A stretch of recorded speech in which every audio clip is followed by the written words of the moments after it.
going on, everybody? This is James Bear, Master Facts Voice. You are here for another episode of the Facts Project. Today, very special two guests here with me today. As you've all been watching, I've been doing the past three reviews of this particular book for Mad Cave Comics, Dark Pyramid. We have Paul Tobin and PJ Holden.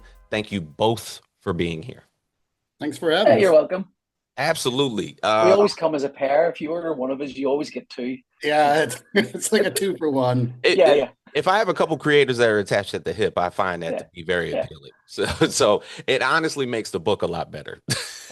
Yeah. So I just think it's like there's so many times that I get invited to podcasts or interviews, and it's like, and then the artist doesn't get invited, and it's like, man, they're usually smarter than I am, for one thing.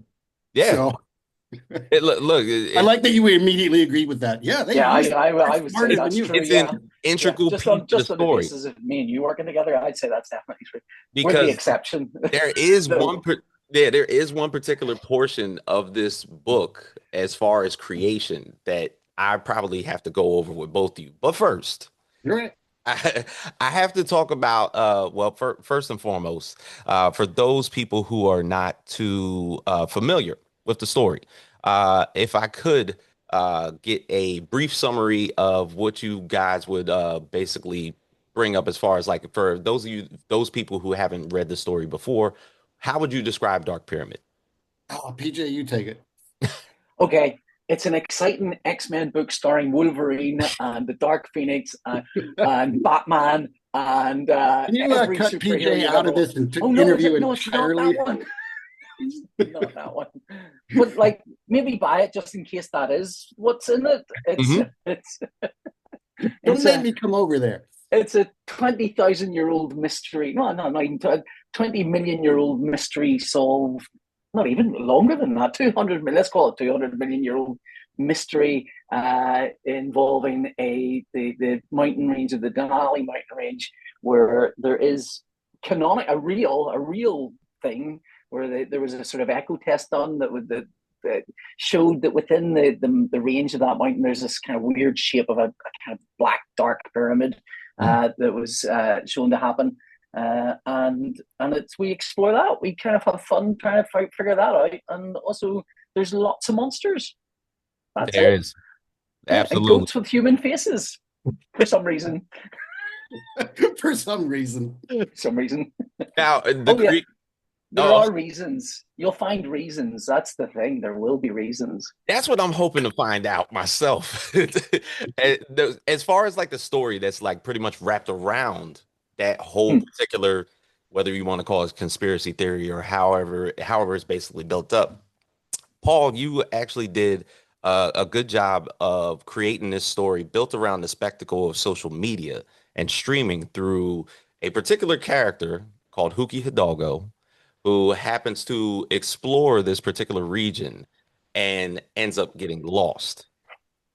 Now, as far as why did you feel as the need to bring up a character like Huki, who seems like a very super extroverted character that just wants to, like, pretty much a person that you would expect on social media, that's like an adventurer by trade, and then pretty much putting everything out on social media as he's exploring them. But ultimately, like, at the end of the day, it ends up not necessarily being in his demise, but it ends up into a whole thing that's happening on the internet. Well, I think part of it is, I hate to like peel the cover back, but part of it is because he needed to be alone, but I didn't want him just talking to himself. Right. Oh, I'm doing a thing. Oh, I'm finding something. Oh, I wanted the audience, and I am kind of, I don't want to, the adventurer influencers, I don't know if influencer is the right word in this case. I kind of admire the people that are like doing crazy things and interesting, versus the person that's boring and saying, oh, I'm putting a makeup on and you should follow me, 12 million followers. Yeah. I like adventure. I used to do a lot of exploring myself, not not mountaineering, but like caves and things like that. And I find it very fascinating that there's these lurking areas that most people don't get to go or Mhm. don't go. So I wanted Hooky to share that, and then share in it. It brings in the world as far as the mystery, and as you've seen in the issues, it brings in a lot of other people because people kind of flock to the mystery of not only what Hooky found, but Hooky's disappearance. And his girlfriend Becca is one of those. She's an adventurer as well, and she's the prime moving character in a way because you can argue that Hookie's the main character, but he does disappear for quite some time. Yeah, yeah, for sure. Like, I really love the idea that the job title adventurer existed in the 1930s and has reappeared suddenly and with the advent of YouTube and TikTok and things like that. And yeah, it's kind of an interesting. That's a sort of classical. Indiana Jones was an adventurer. That's a classical kind of Mhm. trope, really, and it's fun to kind of go in with a straightforward. This guy's an adventurer. That's what he does, and these are adventurous people that love having adventures, and that's what they do. But it's the modern world, and also Paul sort of hinted at it, but basically exposition is brilliantly easy when you've got someone whose job it is to tell you what's happening. Right. True. There's no need for, oh, how did I figure to get this exposition in? Well, he'll just tell you what's happening He'll and just you'll know Yep. because that's what his job is. N- That's good. now, PJ, of course, this of pretty much the setting of this, and I talked about like how setting is pretty much like a big part of this story, Hmm. where we're of course talking about the Denali section of Alaska, Hmm. where or the Foothorn territory as it's described in the book. What what basically made you want to start like what did you basically pull from to create the setting of Well, this whole story? I mean, geography's one of the problems you have to solve in comics when you're making characters go from A to B to C, or even the simple geography of three characters in a room and they're talking to each other. You've got to kind of puzzle that out and figure out how to show the geography of a room so a reader understands it with the minimal amount of information. You kind of want to give them not so much they're overloaded, so you're not getting a floors map every single time you see two characters talking, but you want enough information for people to kind of see where they are. Yeah. And Denali's a really interesting puzzle because it's so bloody big, and the danger as well is the danger is. I mean, well, certainly when I was going into it, it was like, well, it's a mountain range; it's going to look the same everywhere. Hmm. Every location is going to look the same, and it sort of doesn't because they've got different levels of terrain and so on. And that then it's almost like going from one level to another in a video game. It's different enough that you can sort of see they've changed where they are. It's the angle of the mountain, it's the kind of zone that they're in, the kind of stuff that's around them, how cold it is, whether snow's hitting it or not hitting it, and so on. So that's one of the things that's kind of it's an interesting puzzle because and frankly, you kind of go into these things going, well, I've got to draw a mountain. Well, that's okay. Should be able to do that for 3 pages. No, you've got 120 pages of mountain to draw, Paul. So that's a Right. lot of mountain, and it's a lot of things to do.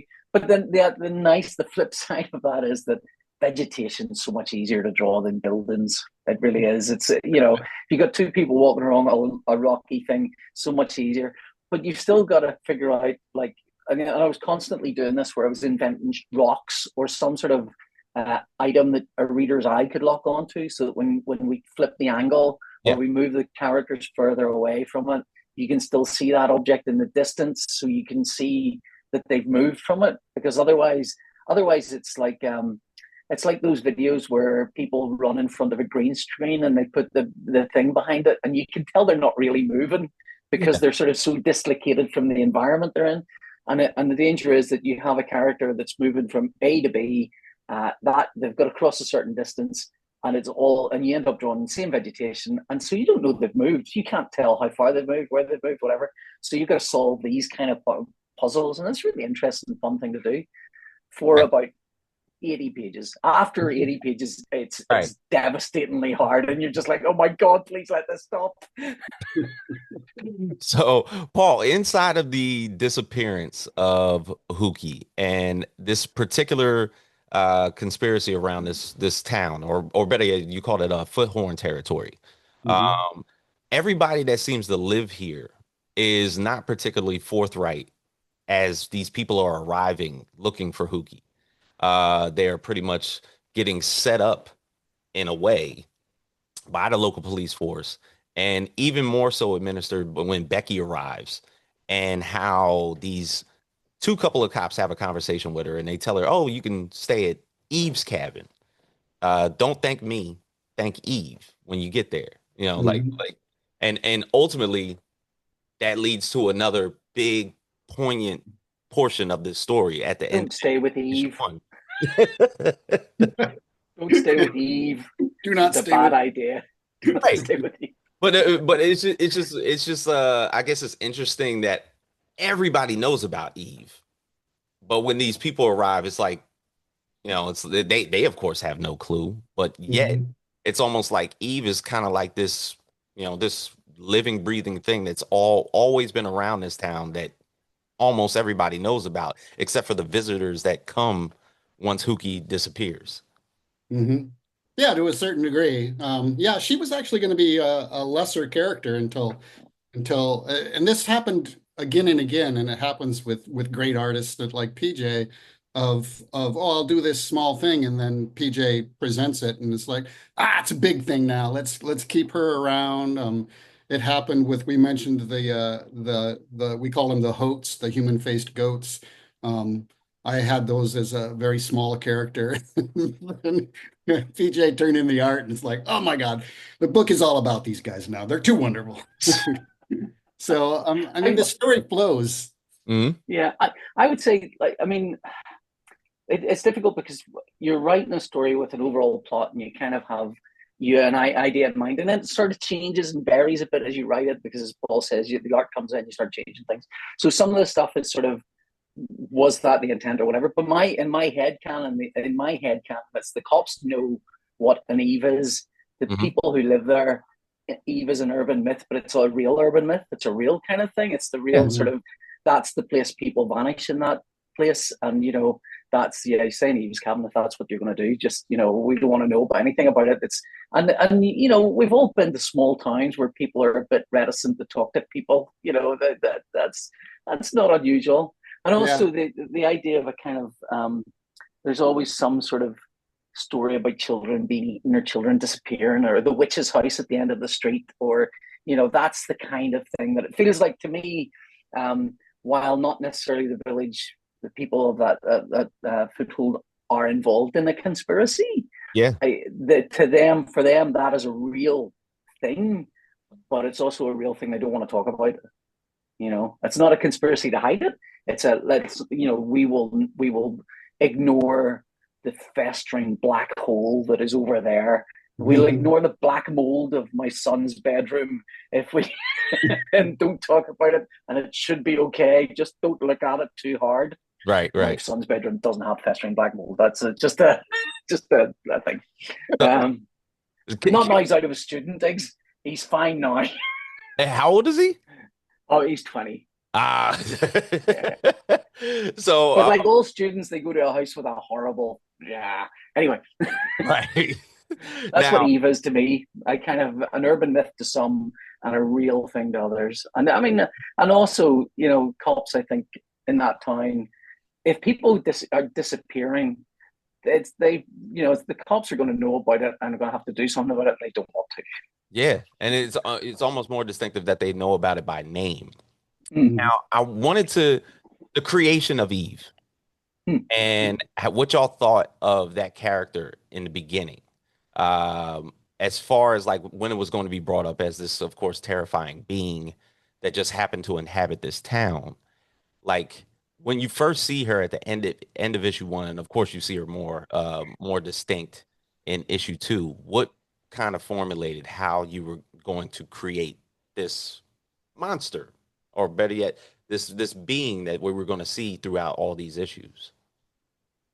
I presented like a whole like range of ideas to PJ, and like I want it sort of based on this, but like changed and things like that. I didn't want her to be like, oh, she's this thing. I wanted her to be a brand new creature, but Mhm. creepy. Creepy is what I always want. I want off kilter. I think it's important that creatures and monsters are not understandable. It drives me crazy when I'm watching a horror movie or something like that, and they start explaining, oh, it's because he had this terrible childhood or this and that, and it's like, well, Yep. he's not creepy anymore. He's just, weird. But Sad, yeah, sad and it's unloved. sad. So Eve needed to be like an creepy and distant from humanity, and PJ really brought that forward. Definitely. Yeah, I mean, Paul had a. I don't know if Paul gave me like a pick and mix description. That kind of you can pick bits of this, but I looked at it, went all of this. I'll have all of this somehow. I'll fit all of this into this creature, this thing, and then also I can't remember if it was in this description that she was to be sort of elongated and overly kind of Yeah. skinny, and then I wanted, and this is tough because you want weird movement, you want to see movement, but you can't because it's a still image. So you're sort Mhm. of trying to figure out how do I make it feel like this person moves in a deeply uncomfortable way that if you were to see this thing moving towards you, it would be constantly in a way that you would see it move, like the kind of little, when you see the sort of witch children from the ring or something coming out at you, and it's like Mhm. they're standing on the back of their hands, and you're like, and that's freaky and weird, and it's a thing that you can only do in a moving medium. So how do you capture that in a medium where images are still in it? And I sort of came up with basically every time you looked at her, her angles are weird and Her wrong, and angles their are very head's weird. Yeah. upside Yeah. down, and and I don't know if you said, but I can't remember if you suggested her head being upside down or whether I just started Yeah, I did tilting that. it more and more and more until finally Uh-huh. she was looking at you fully upside down all the time with her hair dangling downwards and stuff. And I mean, we haven't really seen the full extent of how weird she is. I don't think. No. Even having finished the series, I don't think there's still a lot of weirdness to that remains untapped. And I think that's okay because every time that we see Eve, she's almost speaking in limericks. Mhm. Like Mm. she has these particular sayings that she like constructs and or how she speaks to people. I feel like she speaks the way she moves, which is a sort of weird, disjointed. You're not quite sure if this is real, if reality is, if you're blacking out, or if she's blacking out. Something's happening where these things are coming staccato towards you, not sort of in a flow, but a kind of jilted, kind of crunchy movement thing. Does that make Mhm. sense, Paul? That's spot on. I was going to say that word for word. Yeah, Of a like mind. Uh-huh. it is pretty interesting. Like she'll talk about the footsteps or the glowing within their eyes. Like what's inside of you. Hmm. Like let's She find doesn't see, again, she doesn't see the world the way we do or right. reality the way we do. So we're capturing part of what she is. Like, even though she's right in front of people, really you're only seeing and hearing glimpses of what she really is. Right. And I think that's again important that you literally do not understand her, that she can explain herself the best she can, and you will not comprehend it in any way whatsoever. She's not human, and you just do not get to understand her. And I think that's important in horror. Yeah. Also, I mean, there's an element of we all get a bit weird as we get old, and she's very, very old. Definitely. So I mean, Thanks, I, PJ. I spent a It's like I was trying to write it just, straightforward, but I'm very old and it just very got old. it Having just got having messed up. spent a week on a cruise with my dad, who is very, very old, I can assure you that's not nearly as weird as people can get. so when you were constructing this and putting this let's just say the outline of Yeah. putting this particular book together, why the Denali section of Alaska? That actually came a little bit from Mike Martz, the head editor. He wanted to see Denali for some reason, and it kind of had to be Denali because that's where the Black Pyramid is. Yeah.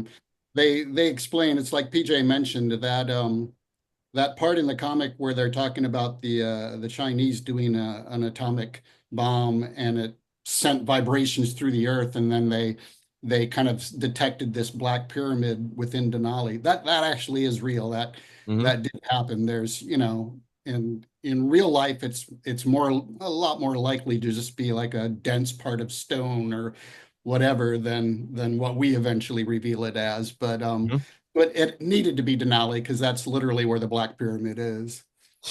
Wow. Now, the So I think as well, like sometimes you want, some if you're coming up with if you're conceiving story ideas, sometimes it's about thinking of a location or something that's not been touched, not been true. used, or somewhere interesting that is a location that just hasn't really been exploited in any way. And then you think of Denali is such a massive, massive thing, and I mean I didn't really understand how big it was until I was really getting into drawing it, and I was like, bloody hell, that is proper big. Because we have a mountain here, but it's tiny. It's Mhm. tiny wee mountain. You can walk it up in a day and stuff. It's Yeah. tiny. So you sort of when you get the sense of the scale of it, you're kind of wow, it's a great location, I think, for Mhm. for a story. And And now, all mountains are home to horrors, that's for sure.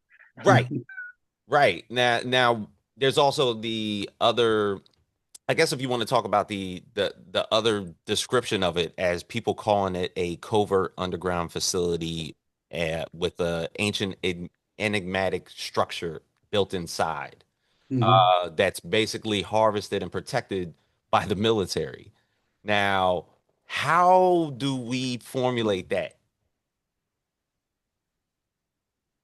I don't understand the question. I'm sorry. No, like, I'm sorry. Well, when Is this part of a real conspiracy now? Because yeah, I'm because they talk about that basically like that the U.S. government because like I said, me watching you've gone, yeah, yeah. me reading this You, book. you went Uh, down the rabbit hole. yeah, me reading I this think I book. think what you've got to understand is the conspiracy that comes in the comic is one that essentially we've made whole cloth.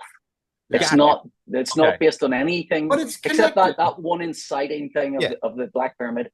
Aside from that, everything is sort of whole cloth, and partly that's because a lot of that stuff is going to be someone's made it up, Yeah. and there's a piece of fiction, and you can't really touch someone else's fiction, and it's not, and also partly because you want to build something new. I mean, Yeah. you'll get answers. You'll get answers. No, because Just well, not so, by asking us, by yeah, buying and reading the comic. absolutely. So Yeah, this I would be really wanted it to be unique and feel different. It took me a long time to kind of come up and settle because I mean, the story does need a well, what is it?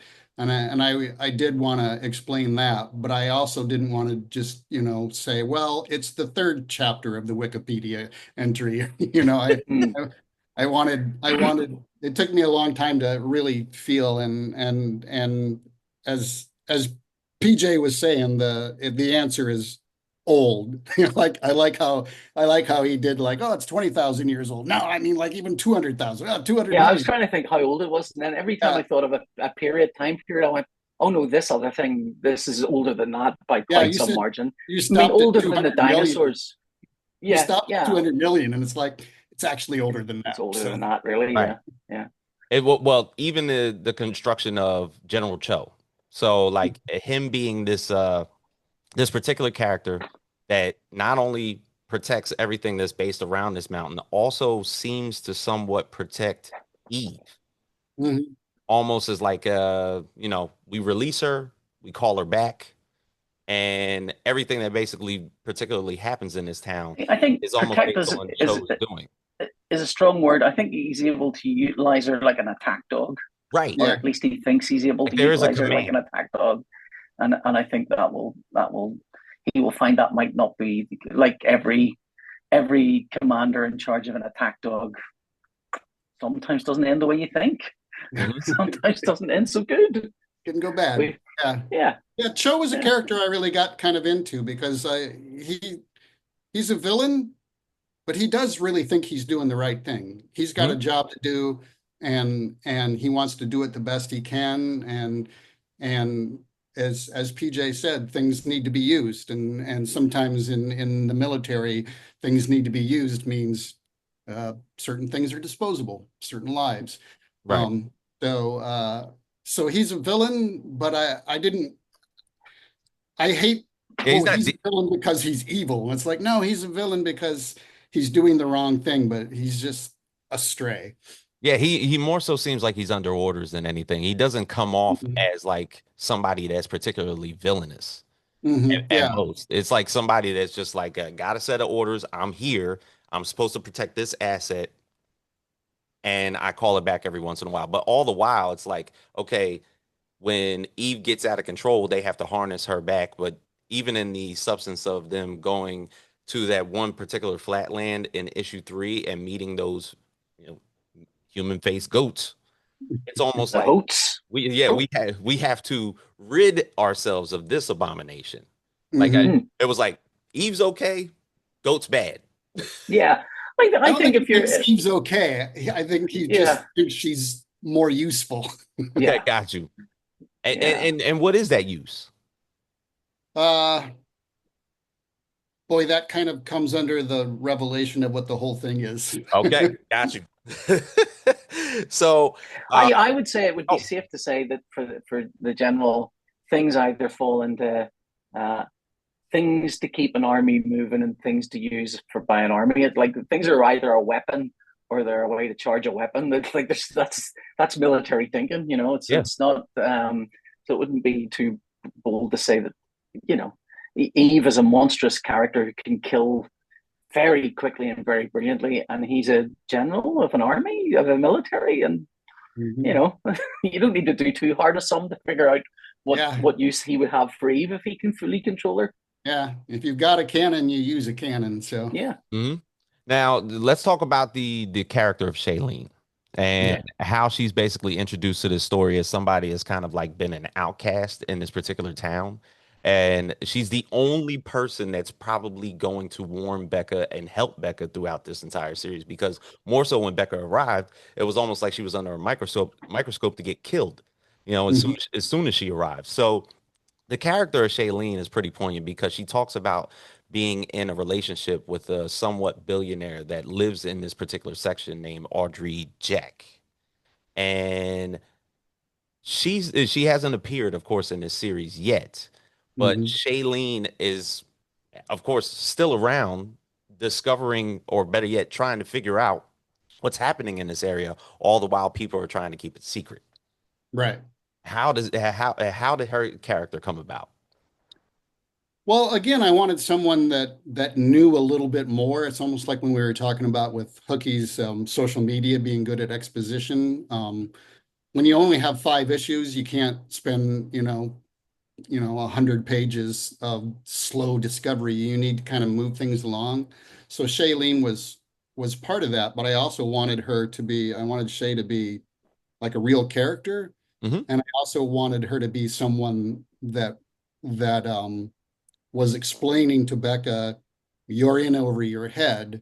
And then together they find out, oh, we're both way in over our heads, that this conspiracy is bigger, more dangerous, and nastier than we thought. So I didn't want her to be I'm the wise character. I wanted her to be, hi, I'm stepping in and giving you 10% of necessary information, and then let's just go, Mm. you know. Now, But again, it was very important to me. If I'm going to move a character in, then they have to be a character. They have to have their own lives. yeah, I I hate characters that are only exist for a story point. And it's like they have to have their own lives, their own past, their own dreams. That's important for me. And So that they can all be crushed. yes, nobody's safe. yeah. Nobody's safe. Yeah, I Nobody's safe. mean, if you don't care about the character, then you don't care about, what happens to them. And if you don't care what happens to them, then you don't care about the story. So the character has to be important. I'm very much a character first, and that's part of um why I decided that PJ would be so perfect for this because there's in a way two groups of characters. There's well, three. There's the humans. And PJ, I've said this before. I think that your your job as an actor or your sideline or as an actor My helps. passable hobby. Yeah, helps you so much with your storytelling because you emote, your characters emote. And then you're very good at monster creation, so the monster creation was there. And then we all touched on this earlier. There's the third character that is Denali itself. Yeah, the setting. And PJ is so willing to portray massive. There's so many other artists that if I said, let's have, a brilliant view of Denali, then it would be like a huge like character face and this little rock in the background. And it's like, but Denali You feels want like, scale, yeah. Yeah. You want scale. yeah, If you you're want going to that draw a big thing, scale. you want scale. Yeah, I Scales.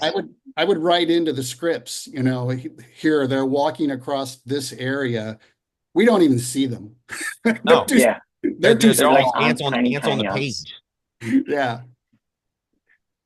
Now, will we when we're talking about Shailene, will we see Audrey Jack in this series? Not really. Okay, got you. I'll I just don't throw think that there's out I don't there. think there's time. I don't think they've Yeah, any time to think about stuff really. yeah. That's a lot of holy shit. Can we get out of this moment? Yeah, Mhm. Going on definitely. throughout. Yeah, it So essentially the entire series is like basically takes place in one day. That's what I Um, was thinking. yeah, it's pretty frenetic. It goes. And that's part of what I mean, when a conspiracy explodes, it explodes. So you didn't want, any captions of 3 weeks later, you wanted boom, let's go. Right. So And the thing is, how does General Cho like? How does he build up the ways of having like a massive cover up? Because Eve is in issue 2 causing so much destruction on that foot camp with a bunch of streamers who, mhm, well, I mean, we talk about it like almost laughingly. They have like all these followers and everything like that. I'm pretty sure that at some point in time, all those little, well, if you want to call them influencers, going missing could mhm. provide somewhat of a clue as to what's happening in this town. Right. Cho's good at what he does though. And part of what Denali is it's so huge that it's hard to question if Cho says, "Oh, there was a landslide and they all died." And it's like, "Okay, there was a landslide and they all died." You know You what? I didn't even think of that. and this is why you'd be no good as a conspirator. Not That's at all. Not at all. Now, but I would say that I mean if it hit a second series, that a great option to start exploring some of that. Mhm, true, because it seems as though the means of the cover up could possibly provide their own story. mhm. Yeah. Yeah. Sure. Now, what is the connection with Ravens here in Denali? I just like them. I think they're good. I think they're good story harbingers. And the thing is, they're very intelligent and very mobile. Yeah. They can move from point to point. So they work their way in some of my stories just because I think they're dramatic. I don't, Yeah. I'm giving away secrets here. They're not necessarily a part of the conspiracy, but it would be something that I would definitely work Right. in, because I didn't really. Sometimes it's okay to just do things because it's cool. Yeah. But well, always that like Ravens are usually like, Yeah. they always say a sign of death. We do. I mean, we do kind of. I mean, towards the end we can see quite a lot of the Ravens as well. I think if I'm Mhm. remembering right. Yeah. So I mean, they have a part to play, I suppose, but not a four part, not important, not right at the front. Hmm. They're just little elements of background in the same way that anything there is foreground stuff that's super important, mid-ground stuff that's vaguely important, and things happen in the background that are don't play into anything particularly, but they also add to what it is. That it's the atmosphere, it's all of that. It's helping to sell the idea of a real place, an alive place. Mhm. That Denali isn't just that it isn't just some lines on a piece of paper. That Mhm. there Yeah. are even whenever you're seeing the it's not a picture. Like if you look at photographs, they'll do an awful lot to make sure there are not birds in photographs because they want the photograph of the place. So when you start seeing birds in it, it starts feeling like an alive place. And you see them taking off and land and so on. So that sort of Mhm. helps just give the place, allow the place to breathe and be alive. That's Yeah. my feeling. And I Even though they're constantly there when people are dying, but that's right. And I felt like chronologically, it was like the panel that was directly before the incident that was happening at the foot camp was the Ravens and the communication jammers. So it was Mhm. all those Ravens in that area, and it was like, oh, death is coming. Boom. Yeah, death is yeah. coming. I will say that a panel with the Ravens is not necessarily like nobody goes, "Oh, that's a good sign." It's not. It's never a No, good sign. no. Now, when we're talking about well, obviously there was for anybody that read issue 3, there's of course that the another big reveal at the end of issue 3. And necessarily almost like, okay, the cover up that Cho is starting, or better yet, has yet to start, with basically Shailene and Becca in tow, is starting to formulate. And then we're probably going to get a lot more emphasis on what Cho or his involvement is Mhm. coming up in issues 4 and 5. Absolutely. How would you, well, I don't want to ask how he does it because I don't want to give up portions of the story, but essentially everybody has a boss. Who does Cho answer to? Ooh, that gets uh people above. Got you. That's a little that's a little I will say that he's also one of those guys, like conspiracy guys, like I think if they're written correctly, and I hope I wrote it correctly, have two stages of boss. Hmm. The higher ups Hmm. and nobody, because they need to make the call for the conspiracy. And they don't have time for, things. So in a way, Cho feels like he's his own boss. He's been given a job to do, and he's going to do it the best way he can. In fact, Also, like the thing with Denali being so big and so isolated is that channels of communication aren't as open as they should be. mm, Because they can't be because it's such a big, vast. It's not like there's 5G towers everywhere in Denali. There just couldn't be. And yeah. I mean, I think that sort of goes to possibly explain why I mean, even whenever what do you call it, the influencers are in that thing, they might be streaming, but they're maybe not streaming because there isn't really a great internet connection up there. There isn't going to be. There's maybe going to be something I think like a Probably Starlink not. or something like that. Yeah. And so That's why and so Cho yeah, uses the jammers a lot, is just yeah, because yeah. he doesn't He doesn't want. want signals to get in there, right? Yeah. I mean, you put someone, you put a foot that's someone in charge of a thing, a place like that, and they will have to be completely self sufficient for a time, and also they can go a bit power mad. If we're Mm. being completely honest, I think they're totally answerable to only themselves in some ways. Yeah, I agree with that. I mean, he's been given a job to do, and conspiracy is almost like the person at the top almost has to go, "This is what I want you to do. And I don't want to hear from you because then I'm connected. You just go do that." Right. Mm. When we're talking about like was it in I'm going to say in probably like the latter pages of issue 3 before I guess the big reveal. There's a particular scene with Shailene, Becca, and Eve. Now Eve has been pretty like relentless in her pursuit of just murdering everything that's basically put in front of her. Yeah. But then all of a sudden with that one scene of them actually almost having a conversation with Mhm. Eve, like it seems as though like Eve's n not necessarily interested in Becca and Shailene. Why would that be? Yeah. Why would that be? Part of that is because when we decided to keep Eve around longer than the initial plan, it's like I was talking about. You can't have a character be around that long without being a character. Hmm. Uh, she needed to have a little more depth, a little more thing than just outright murder machine. So yeah, you're going to actually see Eve develop a little bit in interesting ways. I don't want to really reveal too much, but yeah, she's more independent than you might think. Now, is there also a connection between, all right, I talked about how her limericks of her ways of speaking, like how she talks.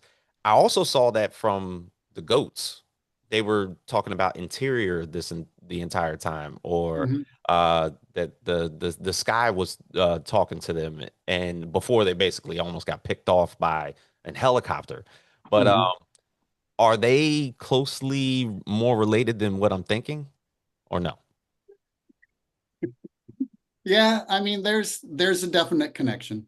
Okay. Um, I The can't go hoots are into the it. hoots in some ways are like a little Greek chorus. It's just like Yeah, emphasizing bits of what's going on. But I yeah, mean, and it's a fun little kind of thing to do with them. It's a fun little sort of character trait for those little, and also it makes you it sort of you start seeing monsters, and then some of the monsters are actually kind of they're sort of slightly monstrous, but also kind of cute and kind of yeah. weirdly likable. And you're sort of, yeah. And then it makes you question, is Eve as horrible? And then she kills a lot of people, and you think, oh no, she is as Oh horrible yeah, as I yeah, thought.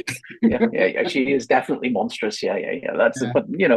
But yeah, but I think it speaks to the idea that um, the idea of morals on an animal is Hmm. sort of absurd because an animal doesn't have the same moral compass that a human does. And then you've got these things that are sort of whatever they may be. The idea of putting a moral compass and a moral direction on them also seems, I mean, it's as absurd as going, a crow has a moral compass, Mhm. I suppose the little human goat things that are just as weird as Eve in some ways, but not as Yeah. obviously as monstrous as Eve, makes you kind of question, well, are they? Am I thinking of? I mean, is Eve really? If Eve's as old as she is, like if Eve is whatever age and is killing people, right? What's 20 more years to Eve? Like if that person would have died 50 years later, what's 50 years to a creature that is so old that 50 Mhm. years is the blink of an eye? And then it's kind of, well, what's the moral thing here? It's a very I think I don't know if Paul's intention was this. I'm sure it was, but the idea of I think making the host something that you can like as a monster makes you kind of start questioning whether Eve is really as monstrous as she is obvious as the obvious big scary looking thing does horrible stuff. She Hmm. must be evil, and you kind of think, is Mhm. she evil or is she just Right. Yeah, sort of weird and different from Just us? like misunderstood. Yeah, yeah. kind of misunderstood, but like misunderstood, like putting your arm in a thresher. You don't want to do it. you you don't want to do it, but you don't also want to blame the thresher for like ripping your arm apart because Right, it's right. not its fault. It's Yeah, just that's what how it's it going to do. do. Yeah, Yeah. yeah. Now, as far as where there was that one particular panel with of course the goats, and General Cho used the term calling them abominations. Are we to see any more abominations, or better yet, almost like experiments that might be happening in this range? These are questions that can only be answered by reading next We're month, reading reader. next month. Pretty much, yeah. Well, maybe not next month, but there will be answers. Yeah. Right. And I'm almost like wondering to myself is like what exactly could be the means of why General Cho wanted to murder all those goats. Hmm. What, like what's the cover I, up there? there's a great military expression. I'm going to butcher it, but it's something like, if it doesn't move, paint it, and if you can't paint it, move it, or something. It's military thinking. Hmm. It's like if you can't shoot, if a thing can't be used as a weapon, what functional use is it? Right. Can it be eaten? Great, let's do that then. So it's a kind of it's not quite binary thinking, but it's like I would think the general who also thinks that Eve is an abomination. It would not surprise me if he thinks that. But Evie can use, Hmm. and I think the fact that he can use Eve and he finds her abominable, uh, and that those hoots are abominable, there's probably a lot of frustration of not being able to get Eve to quite do what he wants, Yeah. and Hmm. that's the poor old hoots get the worst end of that, I would think. Yeah. I mean, the answer is revealed in the upcoming issues that he Cho is a man who acts within what he feels is reason, and he is by his orders doing the reasonable thing. Right. He's almost like built by design. Uh, Mhm. Now, in the next latter issues, without giving away too much, is there any particular character that's going to surprise us in these next couple issues? I think I think I don't know if this ruins things, but Hooky, I'd say Hookie. Yeah.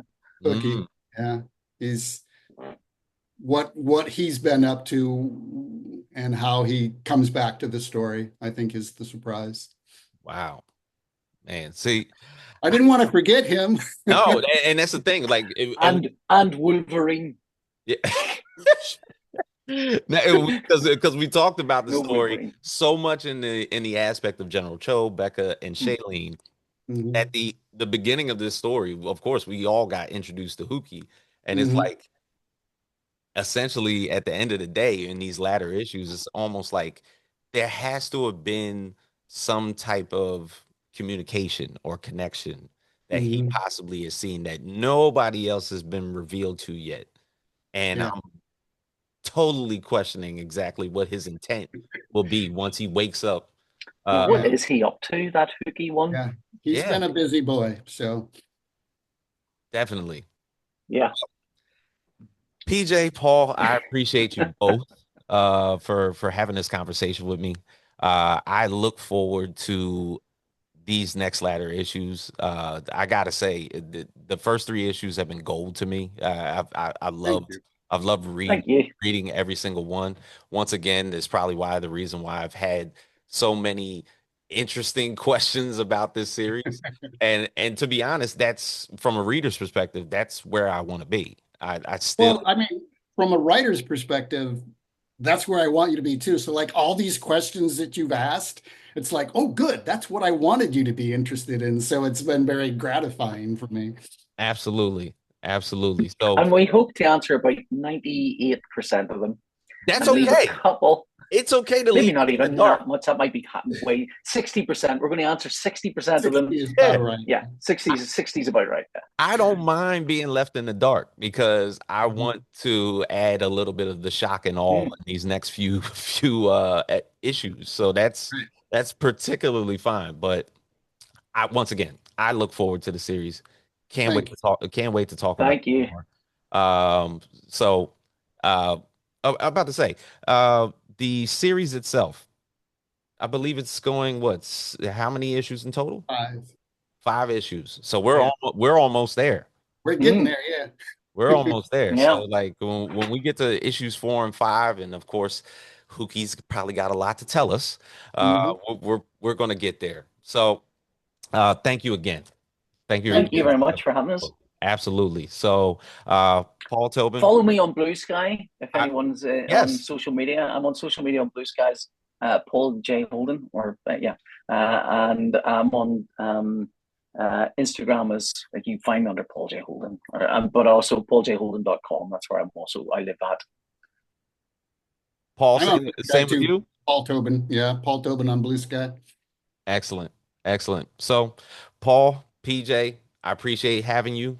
Thank you for listening to me talk, spit out all types of babble about this book. No, it's good fun. I'm probably going to have more once I read these next couple of issues, and I hope to have a conversation with you guys again about it. Thank Yeah, you. that'd be great. Thank you very much. That'd be awesome. Much appreciated. Absolutely. So for myself, James Boyce, PJ Holden, Paul Tobin, Dark Pyramids, issue 4 will be released next month. Issue 5 a couple months after. Look forward to the series. You can get it right now on Mad Cave Studios. If you haven't had a chance to read any of these issues, you can also read it on Global Comics. Also, you can definitely get these pages in your hands. All right. So for everybody out there, thank you guys once again, and we are out.